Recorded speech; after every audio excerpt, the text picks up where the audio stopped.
आकाशवाणीचं हे नागपूर केंद्र आहे. प्रसारित करीत आहोत प्रादेशिक मराठी बातम्या.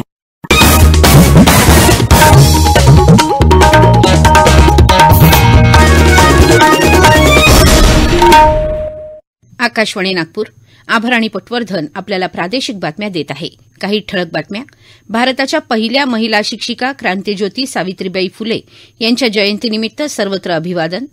नागपुरात होऊ घातलेल्या खासदार औद्योगिक महोत्सव अॅडव्हान्टेज विदर्भच्या स्थळाचं भूमिपूजन संपन्न. गंभीर आजारी रुग्णाला अतिदक्षता विभागात दाखल करण्याबाबत आरोग्य मंत्रालयाकडून मार्गदर्शक तत्व जारी. आणि 31 कोटी 90 लक्ष निधी खर्चून चंद्रपुरात भाजीपाला उत्पादन संशोधन केंद्र उभारणार कृषी मंत्री धनंजय मुंडे यांची माहिती. थोर समाजसुधारक, स्त्री शिक्षणाच्या प्रणेत्या क्रांतीज्योती सावित्रीबाई फुले यांची आज 193वी जयंती महिला शिक्षण दिन म्हणून साजरी केली जात आहे. या निमित्तानं आज राज्यभरात विविध कार्यक्रमांचं आयोजन करण्यात आलं आहे. पंतप्रधान नरेंद्र मोदी यांनी सावित्रीबाई फुले यांना आदरांजली वाहताना सावित्रीबाईंचं देशाप्रती योगदान अमूल्य असल्याचं ट्वीट संदेशात म्हटलं आहे. मुख्यमंत्री एकनाथ शिंदे आणि उपमुख्यमंत्री अजित पवार यांनी सावित्रीबाई फुले यांच्या प्रतिमेला पुष्पहार अर्पण करून अभिवादन केलं. आज समाजाच्या सर्व क्षेत्रात महिला आत्मविश्वासानं काम करत आहेत याचं श्रेय सर्वस्वी सावित्रीबाईंना असल्याचं सांगत पवार यांनी सावित्रीबाईंबद्दल कृतज्ञता व्यक्त केली. क्रांतीज्योती सावित्रीबाई फुले यांच्या जयंतीनिमित्त नागपूर विभागीय आयुक्त कार्यालयात आज उपायुक्त दीपाली मोतीयेळे यांनी त्यांच्या प्रतिमेला पुष्पहार अर्पण करून अभिवादन केलं. महावितरणतर्फे देखील भारताच्या पहिल्या महिला शिक्षिका सावित्रीबाई फुले यांना अभिवादन करण्यात आलं.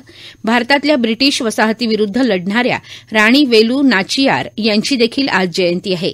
यानिमित्त पंतप्रधान नरेंद्र मोदी यांनी त्यांना आदरांजली वाहिली आहे.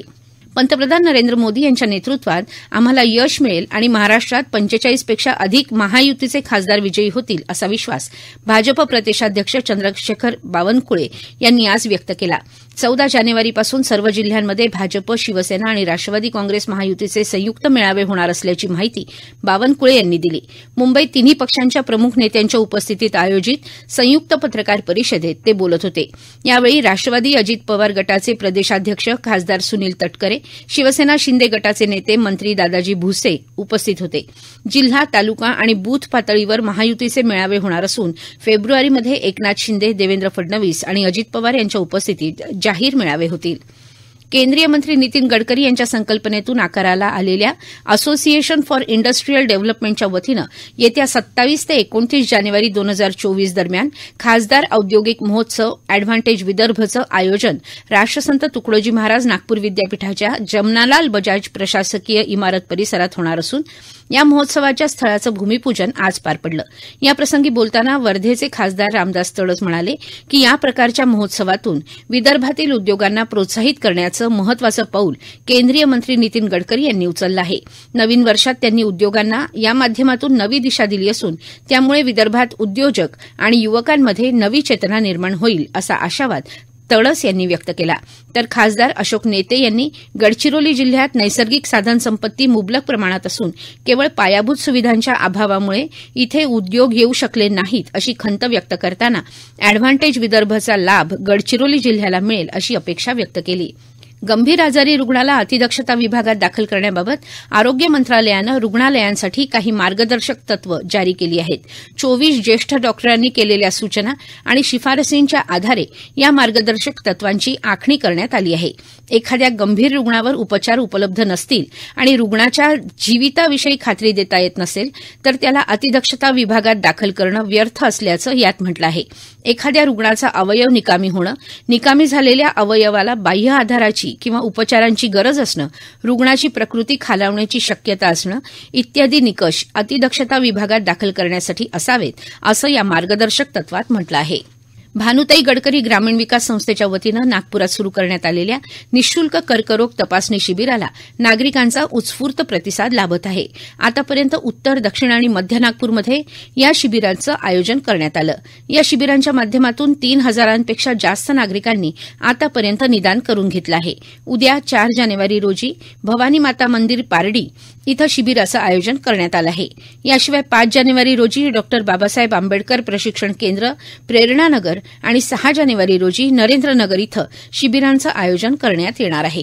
राज्यातल्या ग्रंथालयाच्या खात्यात 470 कोटी निधी जमा करावा आणि ग्रंथालय कर्मचाऱ्यांना किमान वेतन देण्याची मागणी महाराष्ट्र सार्वजनिक ग्रंथालय कर्मचारी संघानं उच्च आणि तंत्रशिक्षण मंत्री चंद्रकांत पाटील यांना केली आहे. कर्मचारी संघाचे पुणे अध्यक्ष सदाशिव बेडगे यांनी उपसचिव प्रताप लुबाळ यांची काल मंत्रालयात भेट घेऊन त्यांना यासंदर्भात लेखी निवेदन दिलं. राज्यातील जी ग्रंथालयं भाड्याच्या जागेत आहेत त्यांना शासकीय आरक्षित जागा उपलब्ध करून देण्यात यावी, ग्रंथालय दर्जा बदल निर्णय घेण्यात यावा आदी मागण्याही या निवेदनात करण्यात आल्या आहेत. राज्यात काल कोविडचे 105 नवीन रुग्ण आढळले तर 37 रुग्ण उपचारानंतर बरे होऊन घरी गेले. सध्या राज्यात XXB व्हेरियंटचे 1972 रुग्ण सापडले असून त्यापैकी 19 रुग्णांचा मृत्यू झाला असल्याचं आरोग्य विभागानं कळवलं आहे. राज्यात सध्या JN1चे 32 रुग्ण आहेत. या प्रादेशिक बातम्या आपण आकाशवाणीच्या नागपूर केंद्रावरून ऐकत आहात. आमच्या केंद्रावरील सर्व बातम्या ऐकण्यासाठी आणि ताज्या घडामोडी जाणून घेण्यासाठी Marathi news Nagpur all India radio या आमच्या युट्यूब वाहिनीला नक्की सबस्क्राईब करा. 31 कोटी 90 लक्ष निधीतून चंद्रपुरात भाजीपाला उत्पादन संशोधन केंद्र उभारण्यात येणार असल्याची माहिती राज्याचे कृषी मंत्री धनंजय मुंडे यांनी चांदा अॅग्रो 2024 आयोजित कार्यक्रमात दिली. चंद्रपूर जिल्ह्याचे पालकमंत्री सुधीर मुनगंटीवार यांच्या अध्यक्षतेखाली आज चांदा अॅग्रो 2024 कृषी महोत्सवाचं आयोजन करण्यात आलं. त्यावेळी मुंडे बोलत होते. चंद्रपूर जिल्ह्यात भाजीपाला उत्पादन संशोधन केंद्र व्हावं यासाठी सुधीर मुनगंटीवार यांनी मागणी केली होती. शेतकऱ्यांचं हित लक्षात घेऊन केलेल्या या मागणीला मंजुरी देताना आनंद होत आहे असं प्रतिपादन कृषी मंत्री धनंजय मुंडे यांनी केलं. चंद्रपूर जिल्ह्यात आता शेतकऱ्यांसाठी मिशन पांदण रस्ते हाती घेतलं असून या माध्यमातून जिल्ह्यात 5000 किलोमीटरचे रस्ते येणाऱ्या काळात पूर्ण करण्याचा आपला मानस असल्याचं यावेळी मुनगंटीवार म्हणाले. मराठी भाषेतील उत्कृष्ट वाङ्मय निर्मितीसाठी प्रकाशन वर्ष 2023 करता शासनाच्या वतीनं देण्यात येणाऱ्या स्वर्गीय यशवंतराव चव्हाण राज्य वाङ्मय पुरस्कारांसाठीच्या प्रवेशिका शहर आणि मुंबई उपनगर हे 2 जिल्हे वगळून सर्व जिल्हाधिकारी कार्यालयात तसंच महाराष्ट्र राज्य साहित्य आणि संस्कृती मंडळाच्या कार्यालयात दिनांक 31 जानेवारी 2024 पर्यंत पाठवता येणार आहेत. लेखक आणि प्रकाशक या स्पर्धेसाठी प्रवेशिका दाखल करू शकतात. 1 जानेवारी 2023 ते 31 डिसेंबर 2023 या कालावधीत प्रकाशित झालेली प्रथम आवृत्ती पुस्तकं या स्पर्धेसाठी पात्र आहेत. या स्पर्धेची नियमावली आणि प्रवेशिका जिल्ह्यांचे जिल्हाधिकारी यांच्या कार्यालयात सर्वसाधारण शाखा अथवा करमणूक शाखा इथं तसंच www.maharashtra.gov.in आणि http://sahitya.marathi.gov.in या संकेतस्थळावर विनामूल्य उपलब्ध होतील. संत गाडगेबाबा अमरावती विद्यापीठातील प्रादर्शिक कला विभागात डॉ सतीश पावडे यांचं शिक्षण प्रणालीत रंगभूमीचा उपयोग या विषयावर व्याख्यान संपन्न झालं. या व्याख्यानातून त्यांनी शैक्षणिक कार्यात रंगभूमीचा उपयोग याविषयी मोलाचं मार्गदर्शन केलं.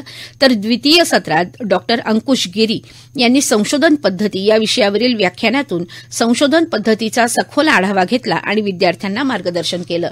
जानेवारी महिन्यात देशात अनेक ठिकाणी पतंगोत्सव साजरा केला जातो. राष्ट्रीय हरित लवादानं पतंग उडवण्यासाठी नायलॉन धागा वापरण्यास बंदी घातली आहे. तरीही काही जण नायलॉन मांजाच्या शोधात असतात. त्यामुळे पतंग उडवण्यासाठी नायलॉन मांजाचे उत्पादन, उपयोग आणि विक्री आणि आयात करणाऱ्यांवर कडक कारवाई करण्याचे आदेश चंद्रपूर मनपा आयुक्त विपिन पालीवाल यांनी दिले आहेत. मनपा भरारी पथकांद्वारे नियमित पतंग मांजा विक्री करणाऱ्या दुकानांची तपासणी करण्यात येत असून दर दिवसाच्या कारवाईचा अहवाल आयुक्तांद्वारे मागवण्यात येत आहे.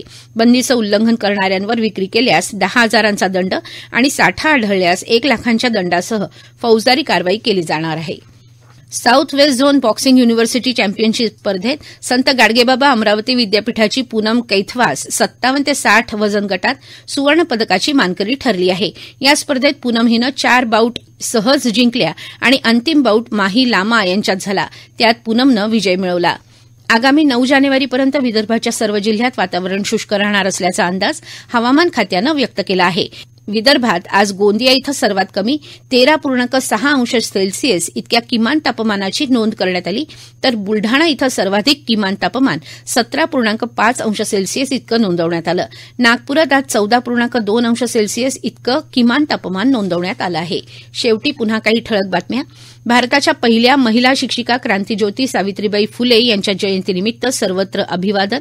नागपुरात होऊ घातलेल्या खासदार औद्योगिक महोत्सव अॅडव्हान्टेज विदर्भच्या स्थळाचं भूमिपूजन संपन्न.